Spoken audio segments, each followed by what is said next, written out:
Hai, halo, assalamualaikum warahmatullahi wabarakatuh. Apa kabar semuanya? Semoga dimanapun berada, rekan-rekan semuanya dalam keadaan sehat walafiat. Baik, di video kali ini saya Khairul Fatah ingin sharing sedikit tentang 5 aksi nyata kalau kamu benar-benar pengen jadi seorang public speaker. Public speaker di sini dalam artian public speaker secara profesi atau secara skill atau secara branding.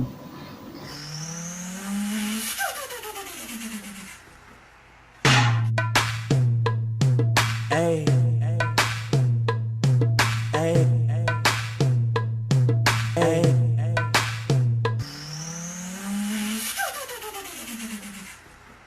Public speaker itu apa? Public speaker ini kan asalnya dari public speaking, yaitu sebuah tindakan atau kemampuan untuk mengungkapkan gagasan di hadapan publik secara verbal. Diterima atau tidak itu bahasan lain, tapi kemampuan ini itu disebut dengan public speaking, dan public speaker adalah orang yang melakukannya. Nah, terus kalau pengen jadi seorang public speaker atau punya kemampuan public speaker atau dikenal sebagai seorang public speaker, apa aja sih aksi nyata yang bisa teman-teman lakukan?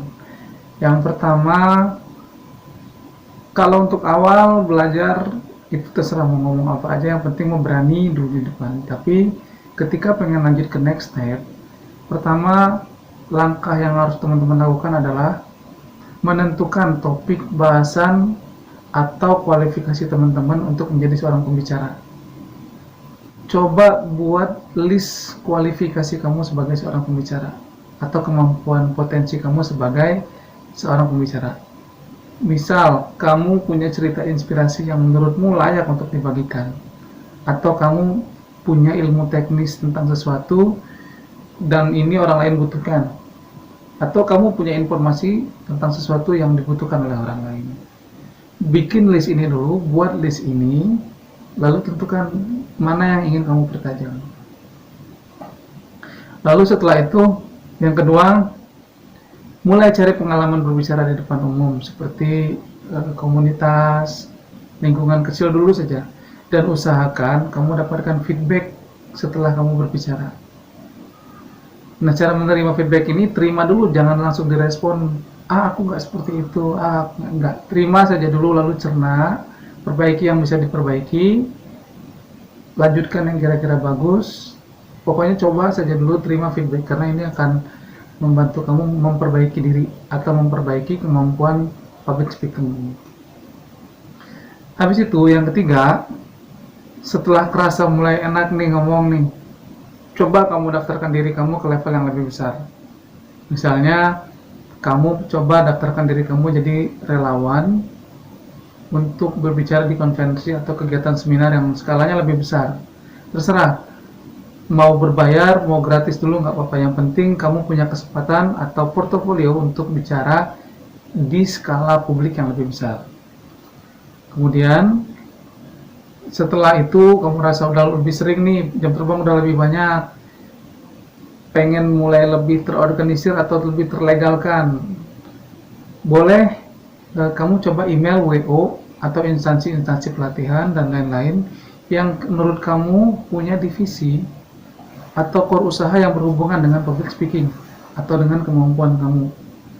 Lebih baik lagi kalau perusahaan itu punya tema yang sesuai dengan kualifikasi materi kamu. Lalu ceritakan pengalaman yang sudah kamu dapatkan, terus bagaimana minat kamu dan betapa kamu ingin bergabung di perusahaan ini dan berkarya bersama mereka. Buat itu dalam sebuah format, lamaran, portofolio, dan lain-lain, tawarkan itu kepada mereka. Dan terakhir, jangan lupa kumpulkan semua testimoni, dokumentasi, dan contoh-contoh bicaramu, baik berupa foto, video, contoh suara, dan lain-lain. Ini akan jadi portofolio dan akan dibutuhkan ketika orang bertanya, kamu benar nggak ini sebagai seorang public speaker? Nah, kamu punya portofolionya. Share itu di media sosial kamu sendiri, di status medsos sendiri, atau mungkin di web public seperti LinkedIn dan lain-lain. Nah, ini 5 aksi nyata ini bisa kamu lakukan, bisa kamu praktekkan kalau kamu benar-benar ingin dikenal sebagai seorang public speaker atau ingin menjadi seorang public speaker secara profesi. Itu mudah-mudahan ada manfaatnya. Selamat mencoba bagi yang ingin mencoba, dan saya berharap yang terbaik buat kalian semuanya. Saya Muhammad Khairul Fatah. Assalamualaikum warahmatullahi wabarakatuh.